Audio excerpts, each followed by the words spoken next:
Zondje maart is een besluitname voor het college. En die gaan een bindende planse aanpassing dingen. Oftewel binnen de bestemmingsplan. En die wil deze moenen die worden van 30 naar 60 meter gaan. Nou, we zeggen P van zijn daarvan. En we gaan een coalitieakkoord. En het coalitieakkoord staat onder andere in dat provinciaal beleid. Dat moet leiden wijzen. En er staat onder andere in geen solitaire nije wien. Nou, wat er nou? En dan komt een nije wien. Of een nije wienmoenen. Nou ja, en deze wienmoenen die wordt verhegen van 30 naar 60 meter. Er staat in het coalitieakkoord staat van dat het met de draagvlak wijzen en met in omjouwing passen. Met de burgers moet het wel wat opsmieten.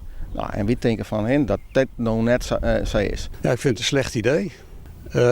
Allereerst, de windmolen die er nu staat is er op voor ons onverklaarbare reden gekomen. Het staat veel te dicht bij het wad. Misschien waren er toen nog andere regels, maar de regels zijn wel veranderd. Dat wil er nog een windmolen komen, moet die minimaal 500 meter van het wad afstaan. En die staat nu 350 meter van het wad. Hij staat te dicht bij een beschermd dorpsgezicht, 450 meter. Te dicht bij een boerderij, 180 meter, terwijl het minimaal 200 meter moet zijn. In de berekening van de slagschaduw, de geluidsoverlast is berekend dat die op 220 meter zou staan. Dat is dus 40 meter verder. Klopt ook niet.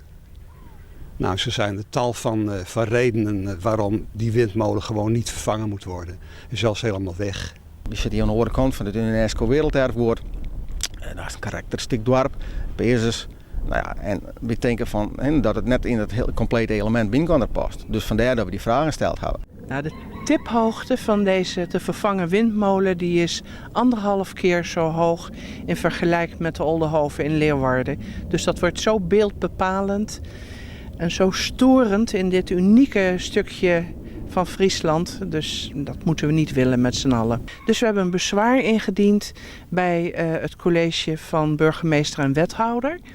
En met ons zijn er meerdere dorpsbewoners die ook aangegeven hebben, nou, dit moet niet doorgaan. Dus er zijn verschillende bezwaarschriften ingediend.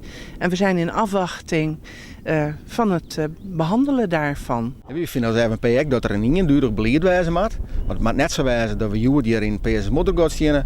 En morgen hebben we weer van ergens bij Muntjesziel of in Blijen. Maar voor alle wiemoenen gelijk wijzen. Dus we moeten net voor elke wiemoenen als een soort donker shot zijn, maar er vervechtje maken en daar vallen een keer wij. En daarom hebben we deze schriftelijke vragen gesteld. En daarom wil ik even op scherp stellen. Al die bezwaren die zijn te lezen op de openbare agenda van de gemeente Noord-East Friesland.